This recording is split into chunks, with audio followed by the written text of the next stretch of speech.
Hello everyone, मैं नीलम तिवारी आप सभी का मैग्नेट ब्रेन से मैं बहुत बहुत स्वागत करती हूँ। मैग्नेट ब्रेन एक ऐसा चैनल है जहाँ पर आपको किंडरगार्टन से लेकर 12th क्लास तक का सारा स्टडी मटेरियल बिल्कुल फ्री अवेलेबल करवाया जाता है। जैसा कि अब हमने अपने 6 श्लोकों को अपने पाठ के 6 श्लोकों को पढ़ लिया है, तो अब हम चलते हैं अपने 7वें श्लोक पर, 7वीं अन्योक्ति पर, जिसमें क्या कहते हैं, रे रे चातक, अरे अरे चातक यानी जो चकोर पक्षी है उसके लिए कह रहे हैं, रे रे चातक सावधान मनसा, सावधान अपने मन को करो, सावधान हो जाओ, मन को अपने को सावधान करो, क्षणम श्रूयताम, थोड़ी क्षण भर के लिए मेरी बात सुनो। कह रहे हैं श्रूयताम, मेरी बात को सुनो। अम्बोदा कहते हैं श्रूयता यानी सुनो मेरी बात, माँ इसका है ये, ठीक है, श्रूयताम मेरी बात को सुनो। अम्बोदा यानी माँ को अगर आधा कर दें तो क्या निकलेगा, अम्बोदा यानी बादल। अम्बोदा का अर्थ क्या हुआ, बादल। अम्बोदा बहवो ही संति, बहवा यानी बहुत प्रकार के ही होते हैं, बहुत प्रकार के ही होते हैं। गगने सर्वे अपि नई तादृशः, अब कह रहे हैं गगने सर्वेपि, गगन में, कह रहे हैं गगन में बहवो ही संति अम्बुधा, आकाश में बहुत से बादल होते हैं, बहुत प्रकार के बादल होते हैं। न एतादृशा, न एतादृशा, लेकिन सॉरी, न एतादृशा, कह रहे हैं नहीं एतादृशा, एक ही प्रकार के सब होते हैं, एक ही प्रकार के सब नहीं होते हैं। अब भाई चातक के लिए कौन सा बादल अच्छा होगा, क्योंकि आपको हमने बताया है चातक जो पक्षी होता है, सिर्फ जो बादलों में से जब बारिश होती है, उसमें भी जब स्वाति नक्षत्र होता है, उसकी पहली जो बूंद गिरती है उससे वो अपने प्यास की पूर्ति करता है। अब सोचो, तो चातक के लिए बादल कौन से हितकारी हैं, जिनमें पानी होगा, है कि नहीं। तो कह रहे हैं कि रे रे चातक, अरे चातक सावधान मनसा, अपने मन को थोड़ा सा सावधान कर को, मित्रम क्षणम, क्षण भर के लिए मित्र मेरी बात सुनो। क्या कह रहे हैं, श्रूयता यानी सुनो। कहते हैं अम्बुधा बहवो ही संति, बहवो यानी बहुत प्रकार के हैं, कहां पर, गगने, सर्वे अपि ना एतादृशा, लेकिन सभी ही एक ही प्रकार के नहीं होते हैं। तो कैसे कैसे होते हैं, बोले केचित यानी कोई तो, वृष्टि भीर आद्रयंती, किसको, वसुधाम, केचिद यानी कोई तो, वृष्टि से यानी बारिश से, आद्रयंती वसुधाम, आद्र कर देते हैं यानी भिगो देते हैं वसुधा को। कोई तो बादल पानी वाले होते हैं, यानी कोई तो बादल अपनी वृष्टि से धरायाम यानी धरती को, पृथ्वी को कैसा करते हैं, आद्र करते हैं यानी गीला करते हैं, यानी बारिश करते हैं। कहते हैं गर्जंती केचित वृथा, और कुछ केवल वृथा यानी बेकार में ही गरजते ही रहते हैं। कुछ कहते हैं ना कि कुछ बादल बरसते भी हैं और कुछ बादल गरजते हैं। कहते हैं कि जो गरजते हैं वो बरसते नहीं है, ऐसा कहा जाता है। एक कथन है कि कोई जो बड़ी बड़ी बातें करता है वो काम उस ढंग का कर नहीं पाता है, केवल बातें बनाने के होते हैं। तो भाई उन्हीं के लिए एक व्यंग के रूप में ये बात कही गई है। कहते हैं कि केचिद वृष्टि भेर आद्रयंती, कोई तो वृष्टि से यानी बारिश से, आद्रयंती गीला करते हैं, वसुधाम पृथ्वी को। कहते हैं गर्जंती केचित वृथा, और कुछ वृथा में यानी बेकार में ही कोई गरजते रहते हैं। तो कहते हैं यम यम पश्यसी, तो बोले जिस जिसको तुम देख रहे हो, तस्य तस्य पुरतो मां ब्रूहि दीनमचम, उनसे अपने सबको अपने दुख की बात मत कहो।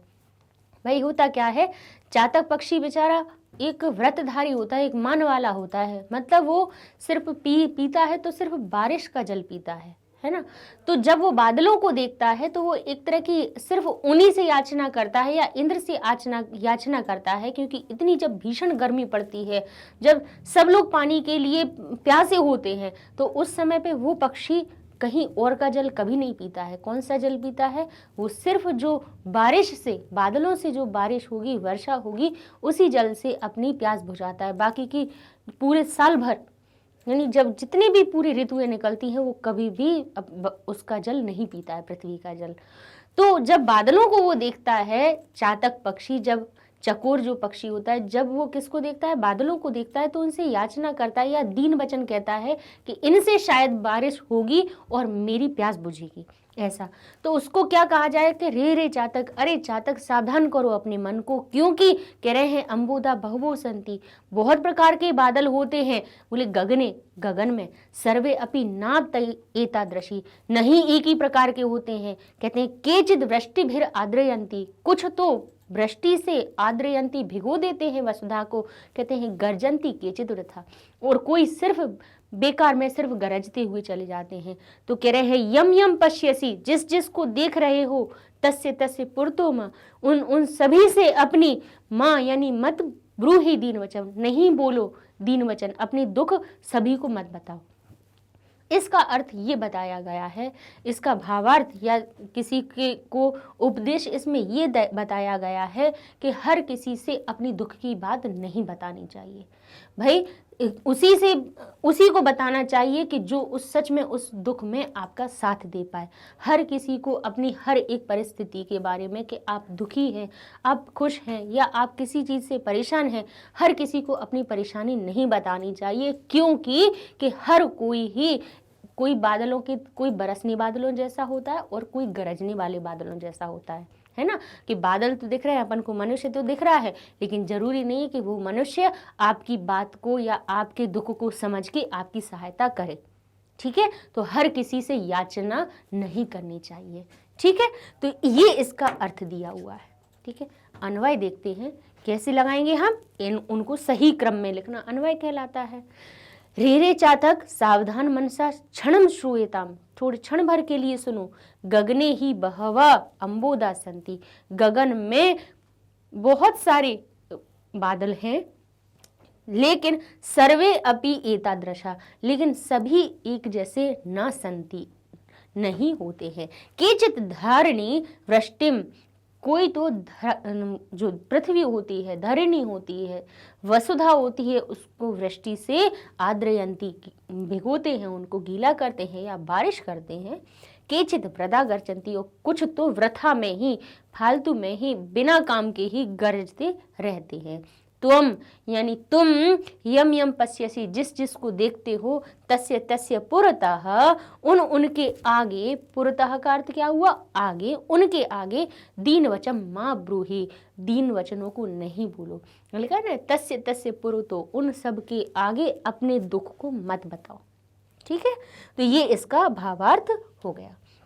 अर्थात सभी के आगे अपने दुख को प्रकट करके हाथ फैलाना उचित नहीं होता है, इससे अपना अपमान होता है और सभी उदार भी नहीं होते हैं, है ना। हम तो अपना तो स्वयं का तो मान खत्म करते ही हैं, दूसरों के सामने याचना करके, किसी चीज को मांग कर या अपने दुख को बता के किसी चीज की इच्छा करें, तो इसमें हमारा अपमान तो होता ही, और साथ में बताते हैं कि हर कोई उदार भी नहीं होता है कि जो आपके दुख को समझ के आपकी सहायता करे। अतः सभी के आगे रोना और मांगना उचित नहीं होता है। ठीक है, ये हमारी इस पाठ में अन्योक्तियां थी, जिनमें आपको अपने इसमें भाई उदाहरण बादल का दे दिया, मोर का दे दिया, चातक पक्षी का दे दिया, सरोवर का दे दिया, हंस का दे दिया, लेकिन यहाँ पर आपके जीवन के लिए बहुत अच्छी बातें बताई गई हैं कि हमें किस प्रकार का होना चाहिए, दूसरों की सहायता करने वाला होना चाहिए, अपने मान को हमेशा सुरक्षित रखना चाहिए, है ना। ऐसी आपके जीवन में जीवन के लिए उपयोगी बातें इस अन्योक्तः हमारे पाठ में दी गई थी। तो ये हमारा पाठ अब समाप्त होता है। अब इस लास्ट पैराग्राफ के कि जो शब्द हैं उनमें कौन कहाँ पे संधि हुई है उनको बता देते हैं। तो जहाँ पे अम्भोदा बहव में हमारी यहाँ पर भी हमारी संधि निषेध हुई है। जहाँ संधि निषेध दिखे वहाँ पर, मतलब जब ये दोनों आपस में जुड़े हुए ना दिखे, वहाँ पर आपको क्या करना है, विग्रह में सिर्फ पहले पद के अंत में आपको विसर्ग लगा देना है। तो आपका हो जाएगा अम्बोधा बहवो। सर्वे अपि में, देखिए सर्वे अपि शब्द हमारा, देखिए सर्वे शब्द में हमारी कौन सी विभक्ति लगी हुई है, कौन सी, इसमें सप्तमी विभक्ति लगी है। जहाँ पर विभक्ति लगी हुई हो और उसके बाद में कोई भी, ये वाला हमारा जो शब्द है ये हमारा कैसा पूर्व रूप संधि का उदाहरण है। यहाँ पर भी क्या होता है, सर्वे शब्द जो हमारा लिखा हुआ है, केवल सर्वे नहीं, कोई भी ऐसा शब्द हो जिसमें वो सातों जो सुबंत विभक्तियां होती हैं वो लगी हुई हों, तब आप क्या करेंगे, और उसके बाद में जो दूसरा पद हो वो अ से शुरू हो रहा हो, तब आप क्या करेंगे कि जो सर्वे जो पहला पद है उसमें आप कोई परिवर्तन नहीं करेंगे, सिर्फ इतना परिवर्तन करेंगे कि ये जो अ है उसको अवग्रह में बदल देंगे। बस ये हमारी पूर्व रूप संधि का एक उदाहरण होता है।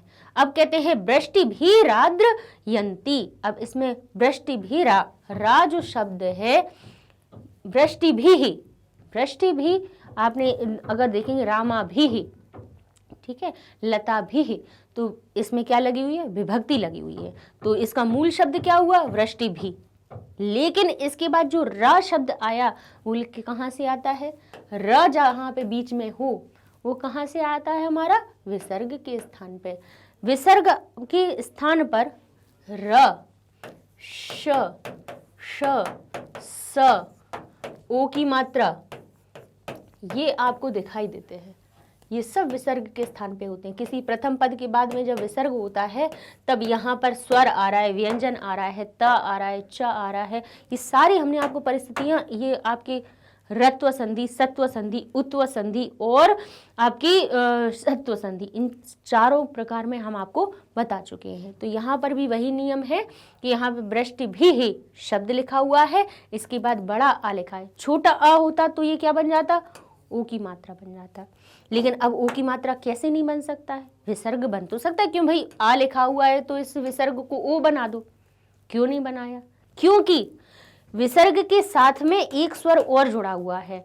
अब भाई अगर एक स्वर और जुड़ा है और उसके स्थान पे हम विसर्ग के स्थान पे ओ और लगा दें तो ये संभव है कि व्यंजन में दो मात्राएं लगा दें, छोटी की मात्रा भी लगा दो, ओ की मात्रा भी लगा दो, ऐसा संभव है नहीं। ओ की मात्रा तब लगती है जब हमारे पास यहाँ पर कोई दूसरा स्वर इस अक्षर में ना जुड़ा हुआ हो, अर्थात इसमें कोई मात्रा अगर नहीं लगी होती तो हम विसर्ग को ओ बनाते और यहाँ पे अ लिख देते, ठीक है, और छोटा आ होता तब अवग्रह बनता, ठीक है, नहीं तो नहीं बनेगा, छोटा अ ही अवग्रह में परिवर्तित होता है। तो हमारा जो हमारा र है वो क्या बन जाएगा, विसर्ग बन जाएगा और बड़े आ की मात्रा अपने मूल रूप में आ जाएगी। यानी बड़े आ की मात्रा आती कहाँ से है, आ से, तो आ पूरा द्रयंती में जुड़ जाएगा, तो बन जाएगा वृष्टि भी ही आद्रयंती।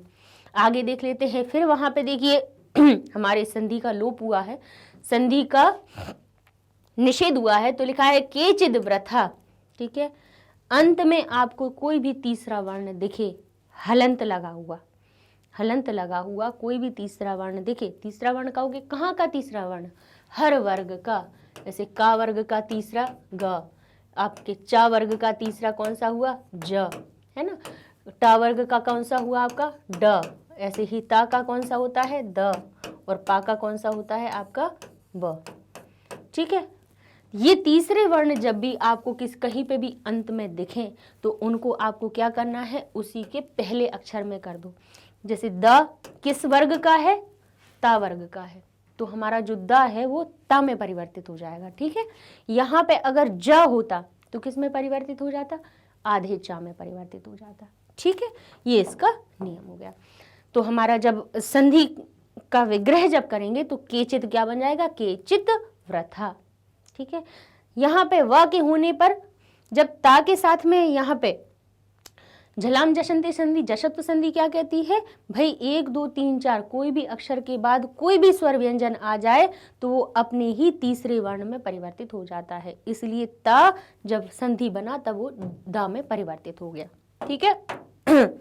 अब यहाँ पर फिर से देखिए, बहवो ही संधि हुई है लेकिन यहाँ पर क्या हुआ, मेल नहीं हुआ है, क्योंकि बहवो शब्द में भी हमारा क्या लगा हुआ है, सुबंत एक पद बना हुआ है, यानी अर्थात इसके अंदर विभक्ति लगी हुई है। विभक्ति लगी होती है तब संधि तो होती है, विसर्ग का लोप तो होता है, लेकिन वो आपस में जुड़ते नहीं, वो वहीं पे हुआ, ठीक है। तो जो ओ की मात्रा है हमारी किस में परिवर्तित हो जाएगी, हमारी विसर्ग में। हमें पता है कि बीच में अगर ओ की मात्रा आती है, बीच में रा आता है, बाद बीच में स आता है, तो कहाँ से आता है वो विसर्ग से आता है, ठीक है। और एक और बात कहें, अगर ये साथ में जुड़ा हुआ होता, ये अलग नहीं होता और ये साथ में जुड़ा हुआ होता, हमेशा ध्यान करिएगा, ओ विसर्ग के में कब परिवर्तित होगा? दो परिस्थितियों में होगा। ओ की मात्रा, क्योंकि भाई ओ की मात्रा एक तो गुण से भी निकलती है, ओ की मात्रा को जब तोड़ते हैं तब वो आ और ऊ में भी बदलती है, जैसा हमने पहली वीडियो में बताया। लेकिन अब हम आपको बता रहे हैं कि ओ की मात्रा के स्थान पे विसर्ग आता है, किन परिस्थितियों में आता है?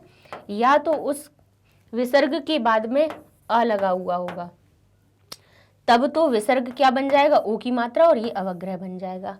या फिर जहां पर आप देखेंगे कि विसर्ग के बाद जो शब्द लिखा हुआ है, आने वाला आगे वाला शब्द उसमें जुड़े ना, जैसे यहाँ पे जुड़ा नहीं है, देखो बहवो ही शब्द जो लिखा हुआ है इसमें बहवो शब्द में ही जुड़ा नहीं है, इसीलिए जो हमारा विसर्ग है वो ऊ में परिवर्तित हो जाएगा। ठीक है, तो ये हमारा क्या हो गया? विसर्ग का एक और नियम बता दिया। नई तादृशा में हमारा न, इसमें एक हमारा अव्यय हुआ और इसमें ए तादृशा जुड़ गया, आ और ए का मेल हुआ, इसलिए आई की मात्रा निकल आई।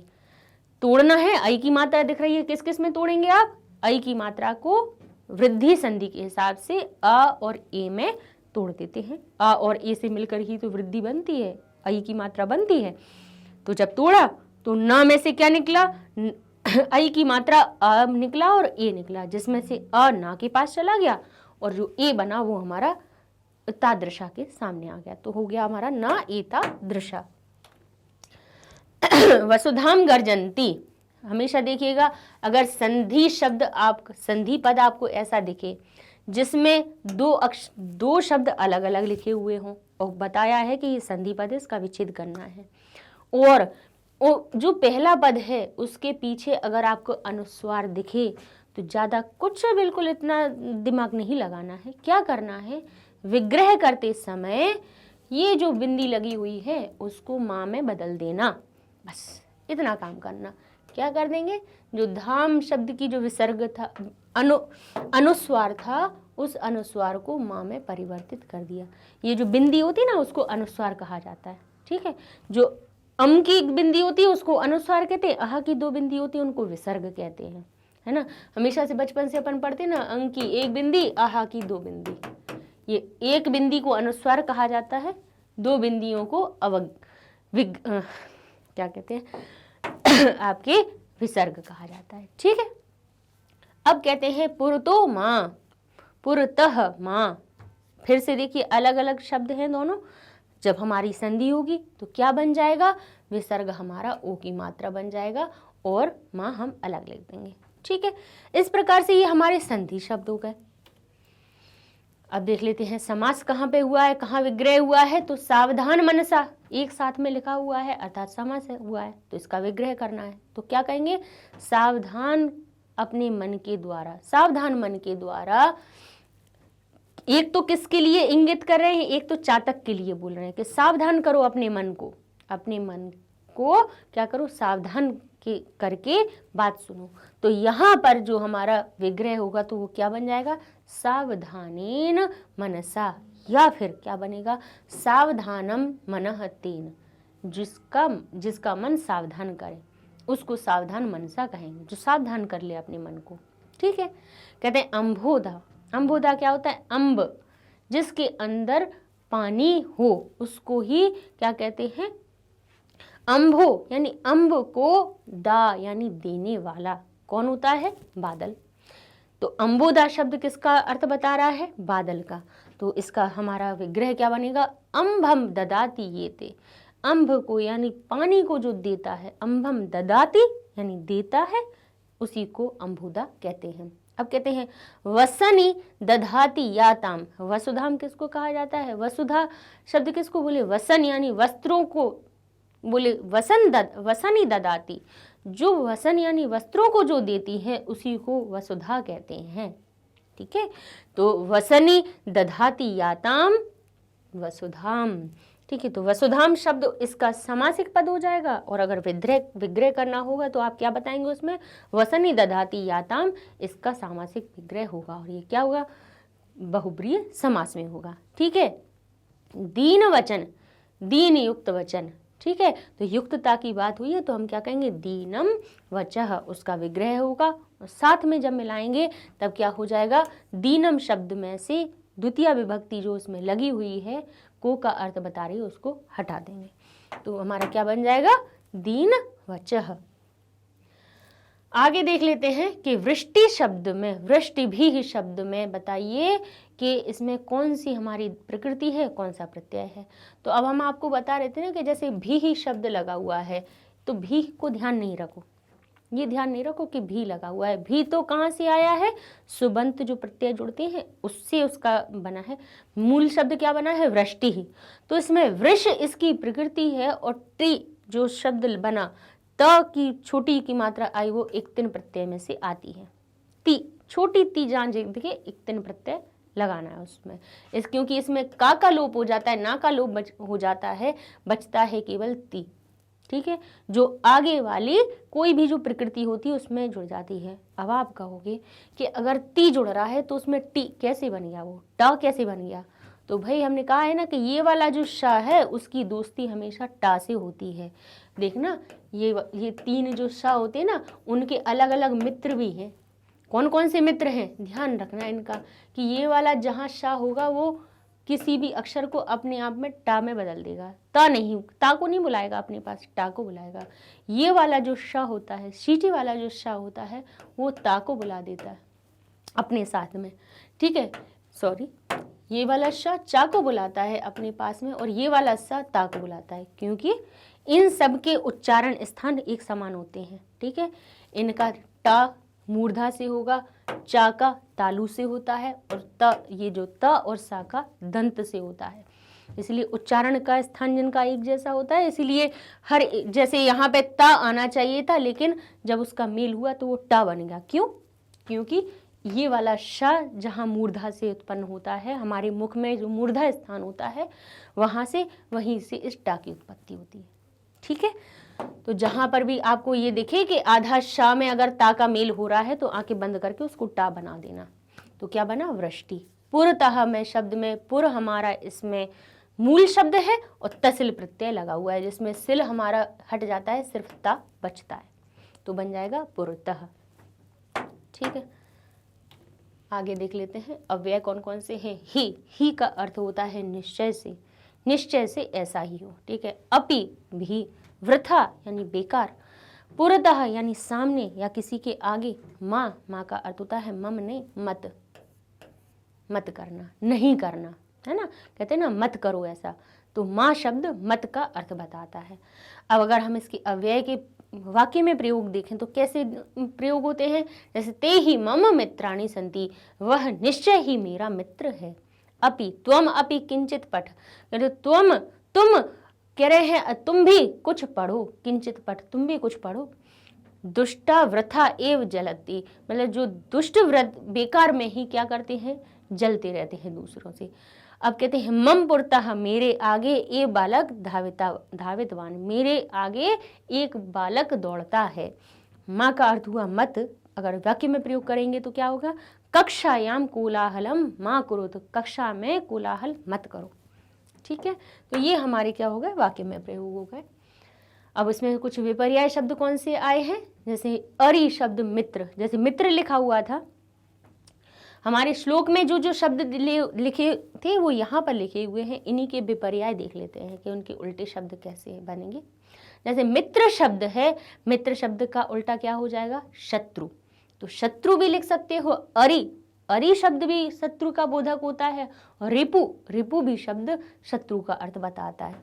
ठीक है, तो भाई पूछा कैसे जा सकता है प्रश्न पत्र में, ऐसे पूछ लेंगे, वो कहेंगे रिपु इति शब्दे विपर्याय कह, बताओ इस पूरे वाक्य में रिपु शब्द का विपर्याय क्या है, या क्या कह सकते हैं, लिख सकते हैं अरि शब्द से इतस्य विपर्याय शब्द कह, बताइए इसमें अरि शब्द का विपर्याय कौन सा है। तब अगर हमें पता है कि अरि को शत्रु कहा जाता है, रिपु को भी शत्रु कहा जाता है, तो हम उसका विपर्याय या विलोम पद मित्र ढूंढ के लिख देंगे। 4 आपको ऑप्शन दे देंगे, एक प्रश्न लिख देंगे और बस उसमें से पूछेंगे कि इस श्लोक में बताओ शत्रु का विलोम शब्द कौन सा है। तब आपको पता होगा तो आप बता देंगे मित्र, नहीं पढ़ा होगा तो फिर नहीं बता पाएंगे। इसलिए हम ये पर्याय विपर्याय आपको हर श्लोक में बताते हैं।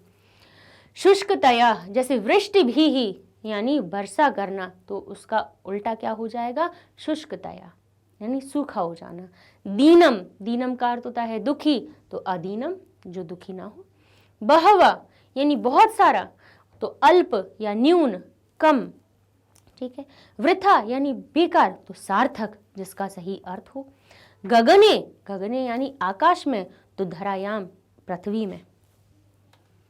आगे देख लेते हैं जैसे पृष्ठतः, जैसे पुरतः, पुरतः यानी किसी के आगे, तो पृष्ठतः यानी पीछे, किसी के आगे बात करना, किसी के सामने बात करना, या फिर किसी के पीठ पीछे बात करना, ठीक है। तो पुरतः का उल्टा हो जाएगा पृष्ठतः। पर्याय भी देख लेते हैं कि मित्र को सखी भी कहते हैं, बंधु भी कहते हैं। वृष्टि भी को वर्षा भी कहते हैं। वृष्टि का अर्थ क्या होता है? वर्षा होना। बहवा का अर्थ अधिक होता है। वसुधा को धरा कहते हैं, पृथ्वी कहते हैं। गगन को आकाश कहते हैं। पुरतः का अर्थ होता है अग्रे, आगे। अग्रे अग्नि नहीं है वो, ना मत समझना, अग्रे लिखा हुआ है जिसका अर्थ हुआ आगे, किसी के आगे, किसी के सामने। समक्ष भी कह सकते हो, पुरतः का अर्थ समक्ष से भी लगा सकते हैं आप। अंबोदा, अंबोदा को क्या कहते हैं? अंबोदा का अर्थ होता है बहवा नहीं होता। अच्छा ये विशेषण विशेष आ गया, सॉरी हमें लगा पर्याय है। विशेषण विशेष कह रहे हैं, कह रहे अंबोदा जो शब्द लिखा हुआ था उसकी विशेषता किसने बताई? बोले बहवा यानी बहुत सारे। बादल बहुत सारे होते हैं ऐसा कहा था, बहवा अंबोदा संति, बहुत सारे बादल होते हैं। तो बादल की कैसी विशेषता हुई? बोले बादल तो हैं लेकिन कैसे हैं? बहुत सारे हैं। तो बहवा शब्द अंबोदा का विशेषण हो गया। ऐसे ही वचः यानी वचन तो है लेकिन कैसे वचन? सुखी वचन या दीन वचन? कहा उन्होंने दीन शब्द ने वचन शब्द की विशेषता बता दी, तो दीन शब्द उसका विशेषण हो गया और वचन क्या हो गया? विशेष्य, जिसकी विशेषता बताई जाए। जैसे घोड़े की विशेषता बताई कि वो सफेद है, तो घोड़ा तो विशेष्य हो गया और उसकी विशेषता क्या है कि वो सफेद है, काला है, ब्राउन कलर का है या कैसा है, तो वो उसका विशेषण हुआ। ठीक है, तो ये हमारे विशेषण और विशेष्य हो गए। अब हम अपने नेक्स्ट वीडियो में अपने इस पाठ के अभ्यास कार्यों को शुरू करेंगे कि जिसमें हमारे प्रश्न उत्तर और आपकी संधि समास जो भी दिए हुए हैं उनको हम पूरा करेंगे। तो मिलते हैं नेक्स्ट वीडियो में अभ्यास कार्यों के साथ में, तब तक के लिए धन्यवाद।